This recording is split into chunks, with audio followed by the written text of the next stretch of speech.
Hello, my name is Steve Bowler, and in this video we're going to be taking a look at Routing Information Protocol, otherwise known as RIP. We're going to be taking a look at RIP version 2 in this lab.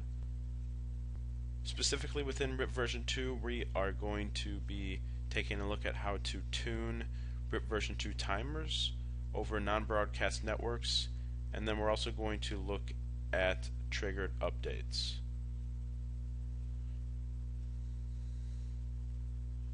So as you can see, our network topology is pretty simple. We have two routers, router 1 and router 2, and they are connected to each other via the frame relay switch. If we go into the frame relay switch, I can show you the configuration is pretty basic. We have two ports, port 1 and port 2. Port 1 is assigned DELC 102 and port 2 is assigned DELC 201. So if we can go ahead and write this down on our network diagram so that we remember. Again, DELC 201 is on the router 2 side, and then DELC 102 is on the router 1 side.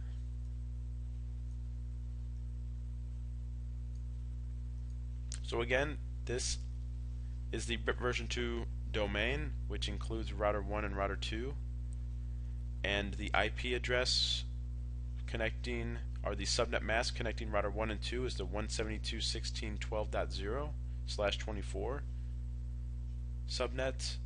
We also have a loopback 0 interface on both router 1 and 2. Router 1's loopback 0 is 1.1.1.1/24. Router 2's loopback 0 interface is 2.2.2.2/24. And so what we're going to do is we're going to take a look at, again, we're going to take a look at the RIP version 2 timers over a non-broadcast network type. In this case, we are using frame relay.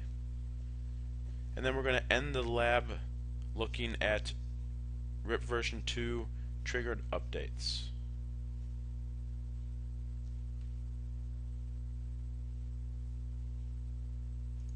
Go ahead and just change this just to make sure we have this correct. It should be triggered updates. So the first thing we're going to do is we're going to go into router 1 and 2. We're going to just set up basic reachability, and then we're going to go and enable RIP version 2, and then get into the RIP version 2 timers and triggered updates. So this shouldn't take us but a minute. RIP version 1's pretty easy. RIP version 2 pretty easy to set up. We'll go and set up our loopback interface on R1. Give it the IP address 1.1.1.1/24. Then we'll go into serial interface. We'll do encapsulation frame relay. Then we will create a point-to-point connection between the routers. So we'll do interface serial 00.1 and then specify it as a point-to-point connection. Give it the IP address 172.16.12.1, the local IP on router 1.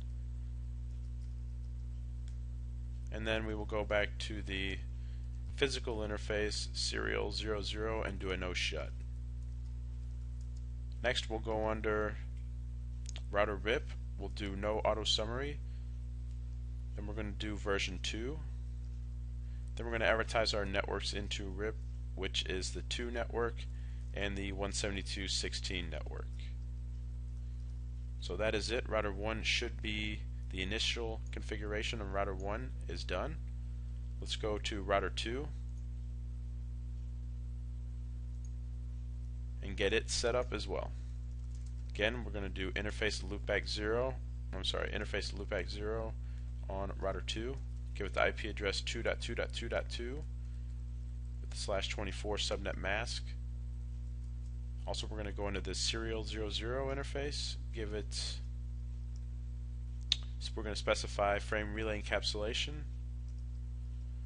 Then we are going to go under interface serial 0/0.1. Again, this is going to be a point-to-point connection. give it the IP address of 172.16.12.2 with the /24 subnet mask. We'll go back under the physical interface, serial 00, and we'll do a no shut. And then we will go under RIP configuration mode. We will do no auto summary so that we are not classifying the networks at the, to make sure that we are not summarizing networks at the classful network boundary. We'll do a no auto summary. Then we're going to do a version 2 statement to run RIP version 2, and then we're going to advertise our networks 2.0.0.0 and also 172.16.0.0. Looks like I have some debugs. Let's turn these debugs off.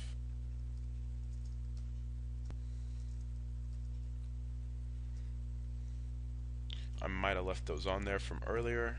I apologize for that. Let's go ahead and just turn everything off, make sure debugging is off. And so now we have the initial configuration done in our network. So let's go ahead and go to router 1 and make sure we have reachability to router 2's loopback 0 interface. So if I do a show IP route, we do not see reachability yet.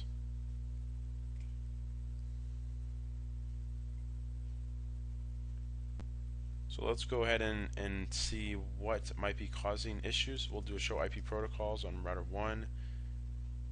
Looks like we're routing for the 2 network. I don't know why I put that in there.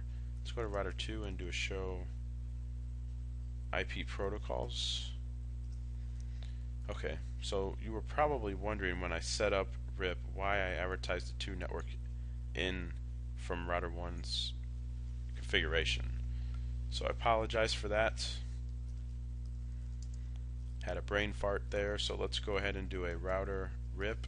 Then we will do a no for network 2, and then we'll do a network 1.0.0.0.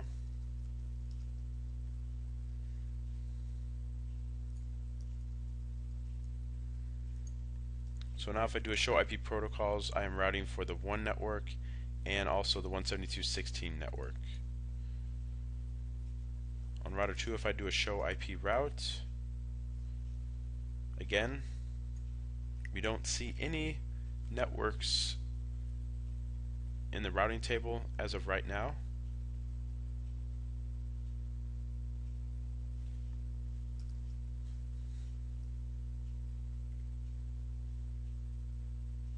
So let's go ahead and try to see if we can ping across. We do a ping 172.16.12.2 from router 1's perspective.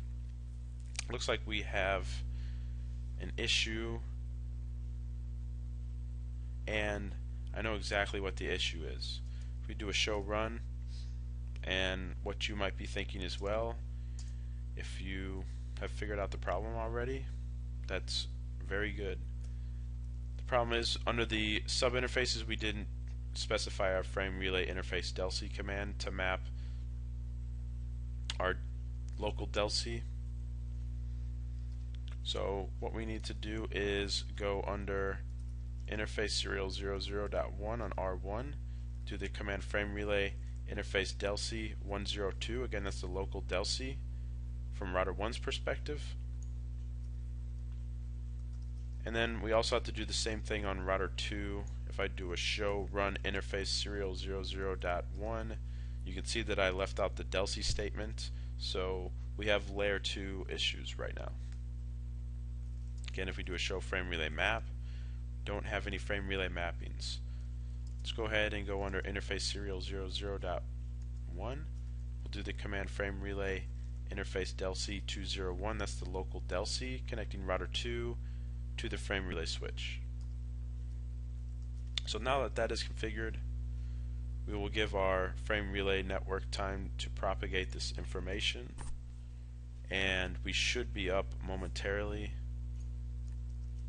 If I do a show IP interface brief,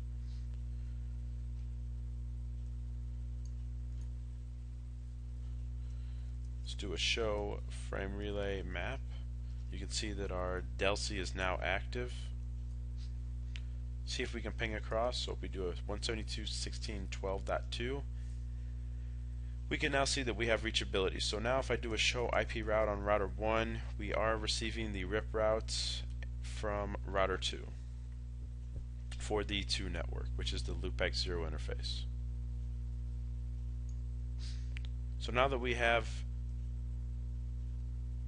reachability within our interior gateway protocol, our IGP, which is RIP version 2, let's go ahead and take a look at RIP version 2 timers. Let's look at the default values for the timers. You can do this by doing the command show IP protocols. And what this is going to do is it's going to give us some good information about RIP version 2 timers by default. We see that RIP version 2 timers are 30 seconds for updates that are being sent. And an update is classified as a route in which RIP sends updates. I'm sorry, not a route, the rate at which RIP sends updates. So the default is 30 seconds, as we can see, for RIP. We can also see that there's 3 other timers that are listed. We see an invalid timer, which is the interval in which the route is determined invalid. So this should be at the minimum at least 3 times the value of the update timer. So in this case 30 goes into 180 6 times, so we're good in that aspect. Again, 180 seconds is the default for the invalid timer. And it is also good to know that if no updates are received in this time period, the route is determined invalid. So if 180 seconds go by, we do not see any updates for the route received via RIP, then the route is going to be determined invalid.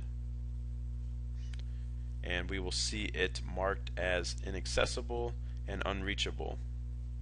And we will also see that even though this is the case, it will still show up in the routing table to forward traffic. So again, that's the invalid timer.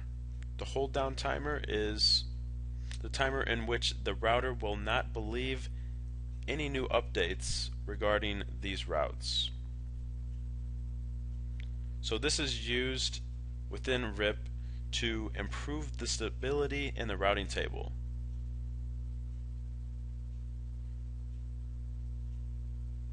So what can happen is if there is a better route being advertised to the router during this period, the router will use this route.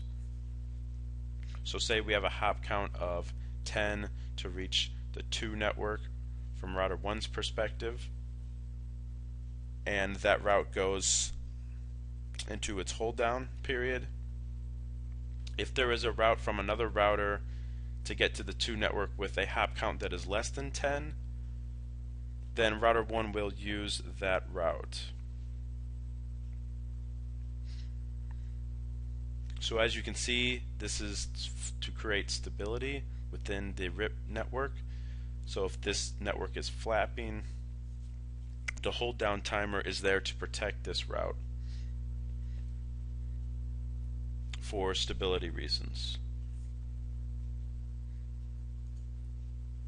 So again, the hold down timer usually is the same time as the invalid timer. In this case, 180 seconds by default. And then the last timer that we have is the flush timer, in which the flush timer is the amount of time until the route is removed from the routing table.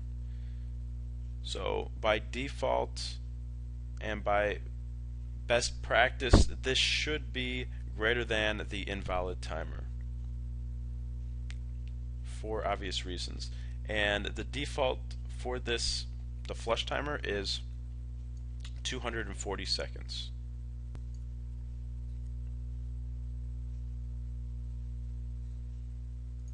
So let's go ahead and take a look at some of the behavior of these timers.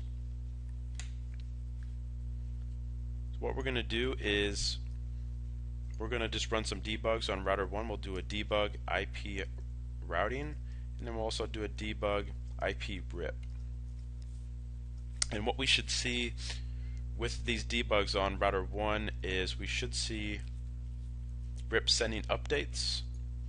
As we can see out the multicast RIP IP address for the interfaces in which RIP is running on. So we see loopback 0 and we see serial 00.1. So if we look at the timestamp, we see the time of 005046.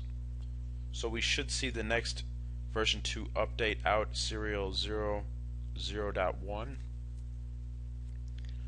at around 5115. As you can see, it came in a little early, 5113. So again,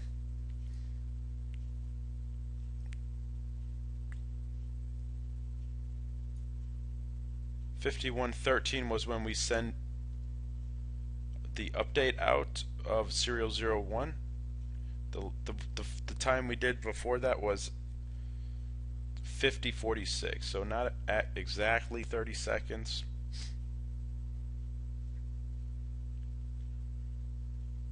But it is indeed around that time period. Again, 13 we saw before, 5113 was the. Then we also saw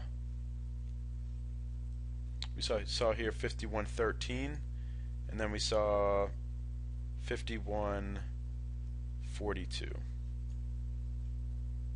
So about 29 seconds that time in between updates. So as we can see,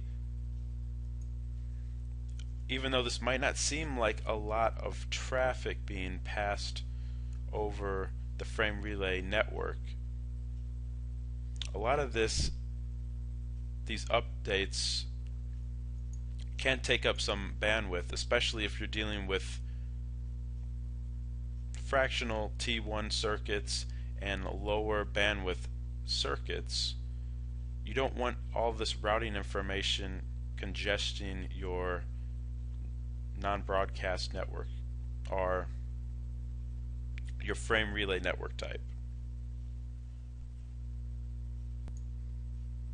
So what we can do to try to eliminate some of the routing information going across the frame relay network is we can increase the RIPv2 timers, so that way we are not sending and receiving as many updates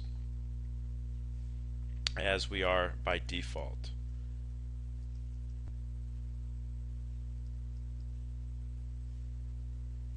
So we're going to do this by going under, let's go ahead and turn off debugging. We're going to do this by going under router RIP or router configuration mode, RIP router configuration mode. And then we're going to see, if we do a question mark, we're going to see at the bottom we have a option for timers, so we can adjust the routing timers for RIP. So we can do this by doing the timers basic, and then we have the first option it gives us is the interval between updates. So again, I'll go on to router 2 and do a show IP protocols. This is the first timer we saw, which is the time in which RIP sends updates. Again, by default this is 30 seconds. Let's go ahead and change this. We'll change this to double what it is by default, so we'll change this to 60. Then if we do a space and question mark, we see the option for the invalid timer. Again, the default for the invalid timer is 180 seconds.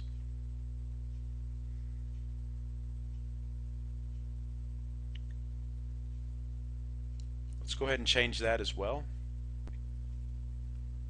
We'll go ahead and change that to 240. So again, instead of an invalid timer of 3 minutes, we'll give it an invalid timer of 4 minutes.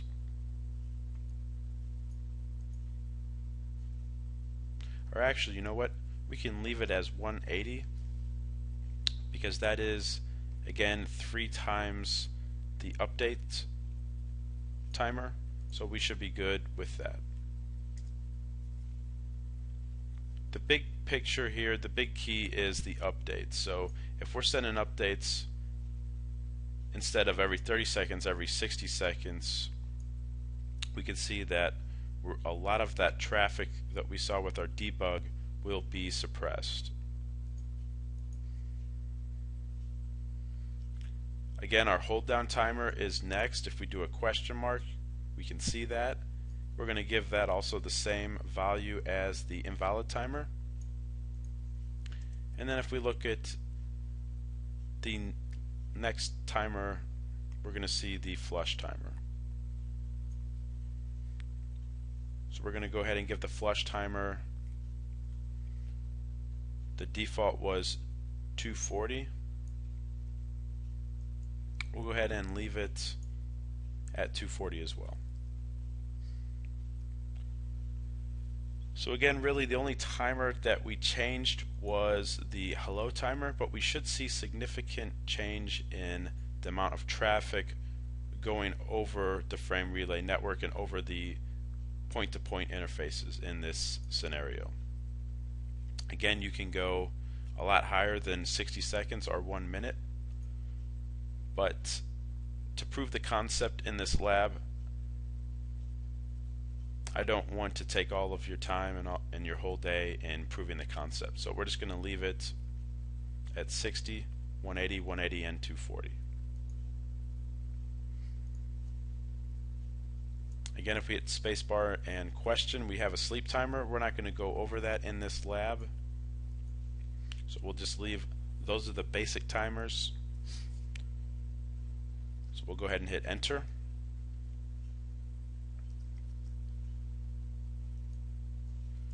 Let's go to router 2 and do the same thing. We'll go under RIP, and then we'll do a timers, and then 60, 180, 180, and 240. I need to first specify basic, and that should be it. So back to router 1. Now if I go back to router 1 and do a debug IP routing and then also a debug IP RIP, let's go ahead and count the time in between RIP version 2 updates. So before we saw updates going out every 30 seconds. So again, the one going out loopback 0 right now is at 010101. So we should see the next update out loopback 0 at 010201. And then also for serial 00.1, the next update should come at 010215.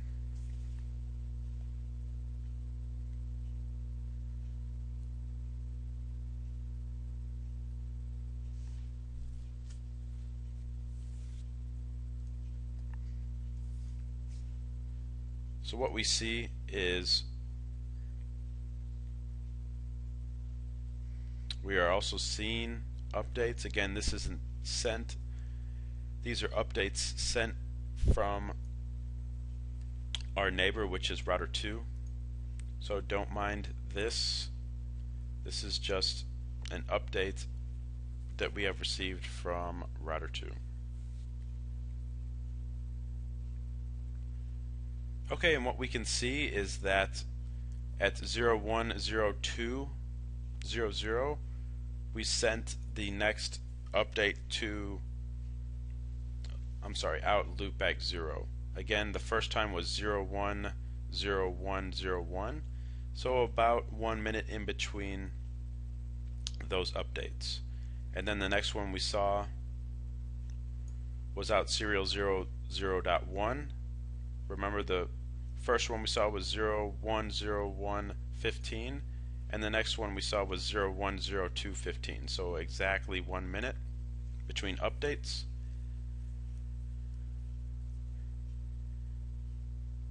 And so what we can see from this is that we indeed have seen the benefit of doing this and the change. Before we saw a 30-second update interval, and now we are seeing a 60-second update interval between RIP version 2 updates.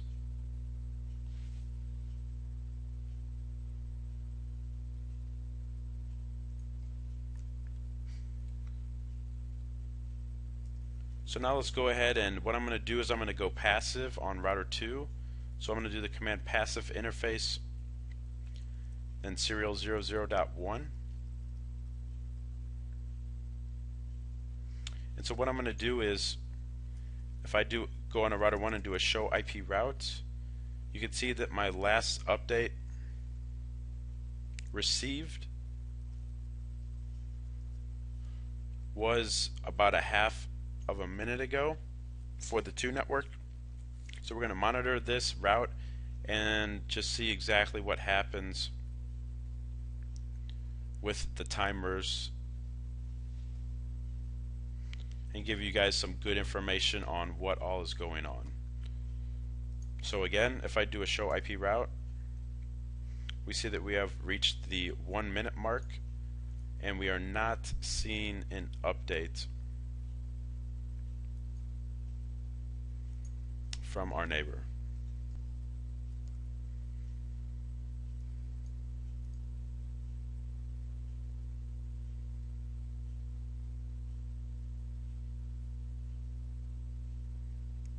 So what we are seeing is that we are sending updates, but that we are not receiving any updates as of right now.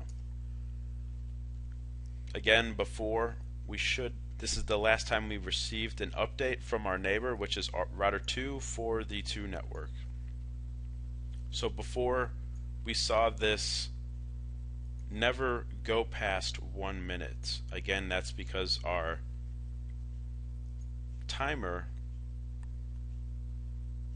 update timer is every 60 seconds. So if you see this increment past your regular update timer interval, then there may be problems.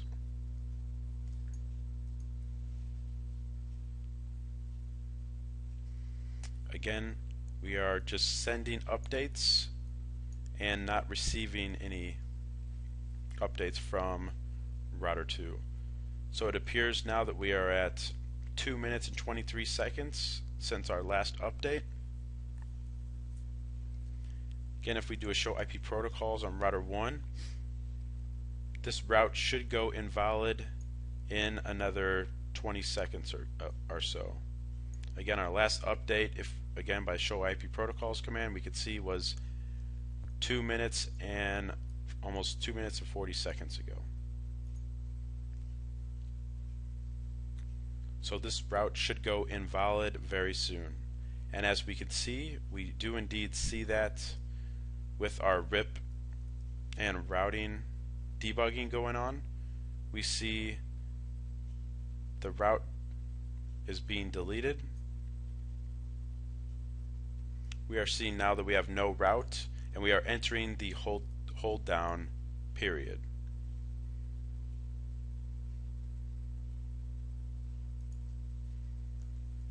So if I go ahead and do a show IP route now, again, the 2 network is still in the routing table on router 1, but it is now saying that it is possibly down. Again, that means that we have reached the hold down timer. So if I go ahead and try to ping this network, you can see that we still have reachability, and that is because this route has not been flushed out of the routing table. And now you can see with our debugging on that the route is indeed been deleted out of the routing table on router 2. You can see that with the statement delete subnet route 2.2.2.2. I'm sorry, 2.2.2.0/24.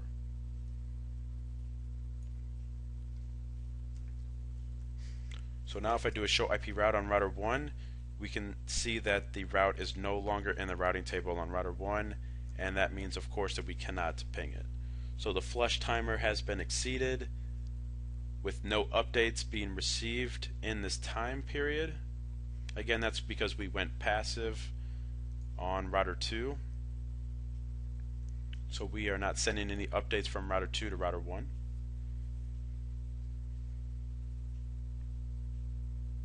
So again, I just wanted to show you how that process takes place with a couple debug commands, and to get you used to seeing that type of behavior within RIP, and also seeing the routes show up in the routing table as possibly down. However, you can still ping them.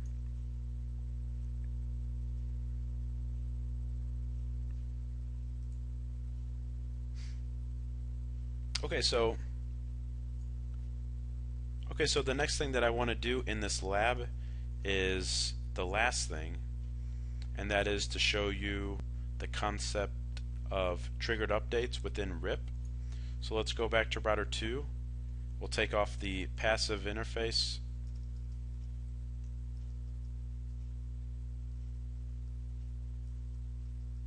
on router 2.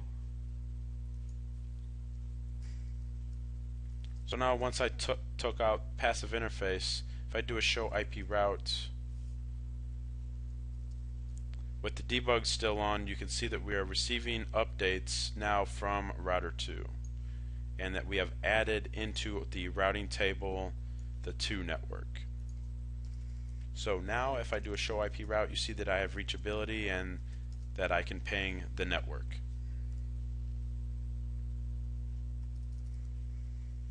So let's go ahead and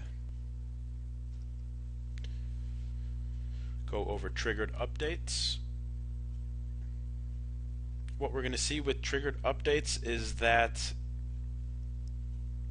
it only works on serial point-to-point networks. So if you go under the physical serial interface and you try to run IP RIP triggered, you're going to see that it will not let you do so. So this is strictly on a point-to-point network type.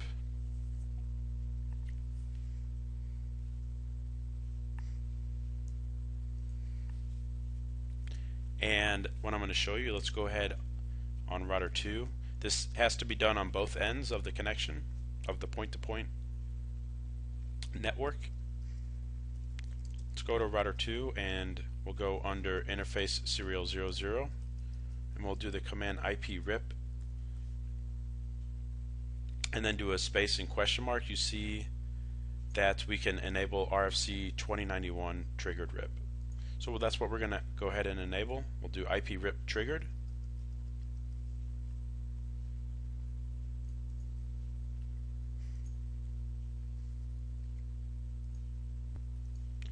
And if I go to router 2 now, let's turn on a couple debugs. If I do a debug IP RIP and then also a debug IP routing,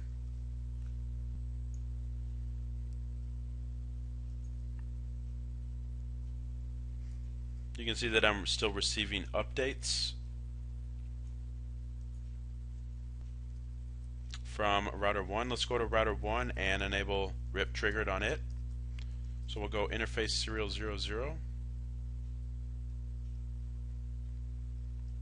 and we'll do this statement IP RIP and then followed by triggered.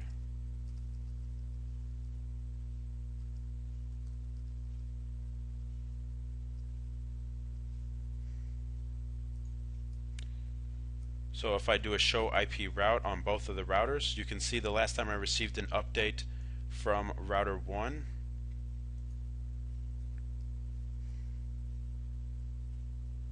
I'm sorry. Okay, sorry about that. If I go into a show run interface serial 00 on router 2,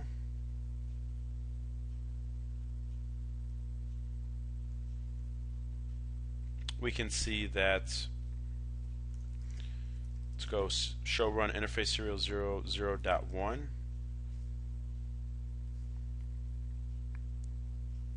Let's see.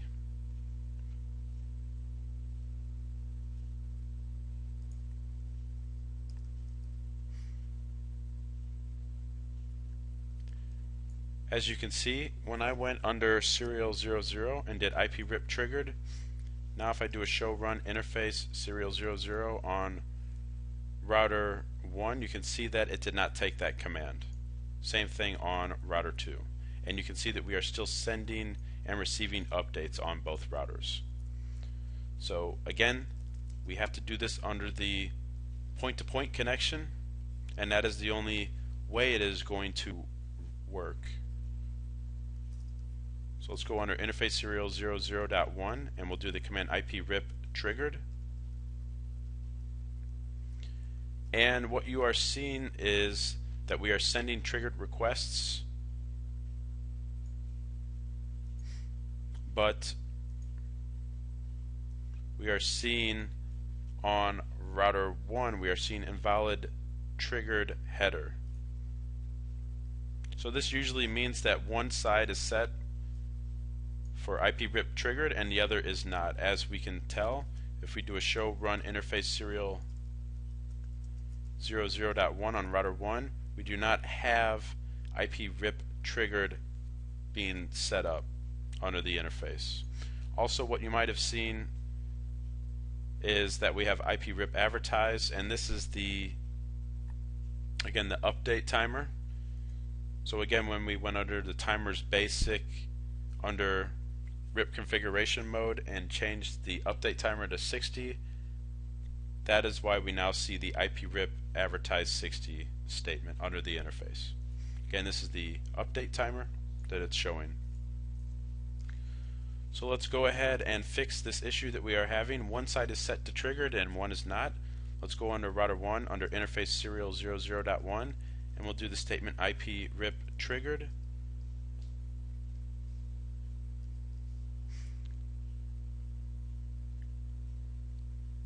And now you can see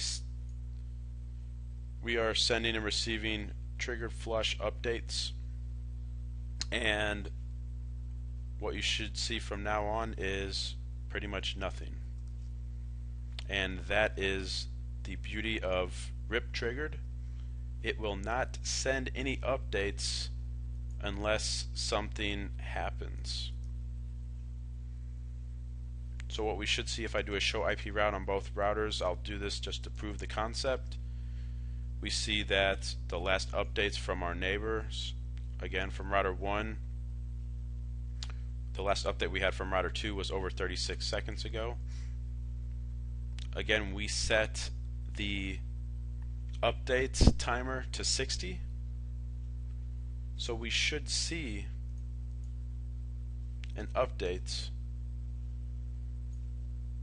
This should not go past 1 minute. Same thing with router 2. Again, we are still sending version 2 updates out our loopback 0 interface. Again, that is not participating or running on the RIP triggered. So we still will see updates going out the other interfaces. But that is not important for this lab. The importance is with IPRIP triggered is that updates will only be sent out if routing information changes. If the network goes down, if the router reboots, if there are networks added, then we will see RIP triggered take place. So basically all the timers are ignored at this point, If I do a show IP route on router 1, you can see that we have the RIP learned route from router 2 is now reached the 2-minute mark. If I do a show IP protocols, we can see that our last update from router 2 was over 2 minutes ago. And now what you can see is another option under the show IP protocols that was not there before, in which it shows us that we are running triggered RIP under serial 00.1. If we go to router 2, we can also see the same thing. If I do a show IP protocols, we see triggered RIP running under serial 00.1. Also, our last update was almost 3 minutes ago now. And again, this route should go invalid after 180 seconds, which is 3 minutes. However, we are running RIP triggered, and that will not be the case, because this route is indeed still valid. And we can see now the last update was over 3 minutes ago. So what I want to show you is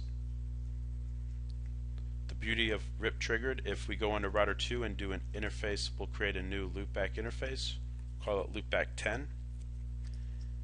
We'll give it the IP address of, we'll give it the IP address of 10.10.10.10.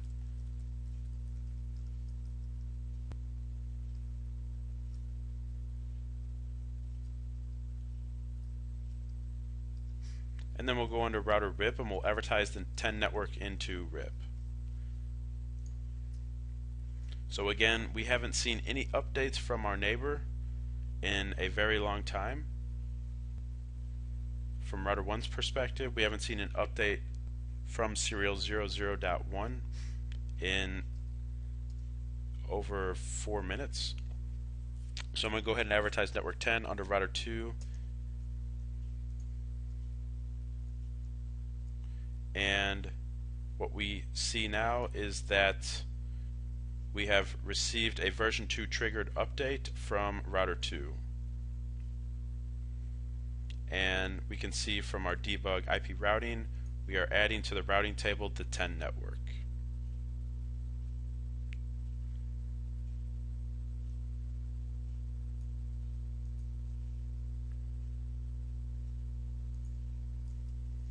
So now from router 1's perspective, if I do a show IP route, we can now see the 10 network in router 1's routing table. We also see the 2 network with the last update over 5 minutes ago. So if I try to ping the 2 network, we can see that we still have reachability. So again, looking at the show IP protocol statement, this route should have been flushed after 240 seconds, which is 4 minutes, if it was indeed invalid. However, that is not the case. We are running RIP triggered in this scenario now. So any change in our network we should be able to see the effect of that immediately. So if I go to router 2, and let's go ahead and try to ping 2.2.2.2. We'll do a repeat count of 1000. Let's go to router 2 and we'll do interface loopback 0.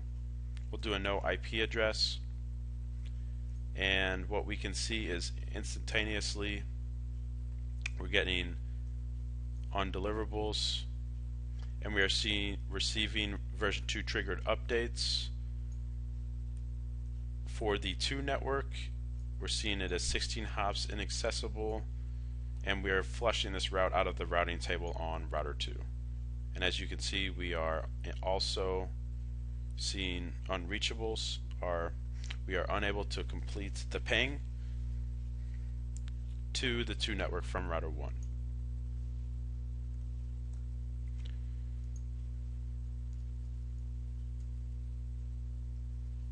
Again, if I do a show IP route, we don't see the 2 network anymore in router 1's routing table. If I do a show IP RIP database, we see the 2 network as being possibly down. Also, what you're going to see in the RIP database is you're going to see for the 10 network, which is a stable network in which we can actually ping, you're going to see an option next to it saying triggered routes, and it's going to give us the next hop, and it's going to show up as permanent. So again, that is IP RIP triggered. As we can see, it eliminates updates completely from running over the connection. The only time updates are going to run over is, again, if there are changes in the network, the router goes down, interface goes down, things of that nature.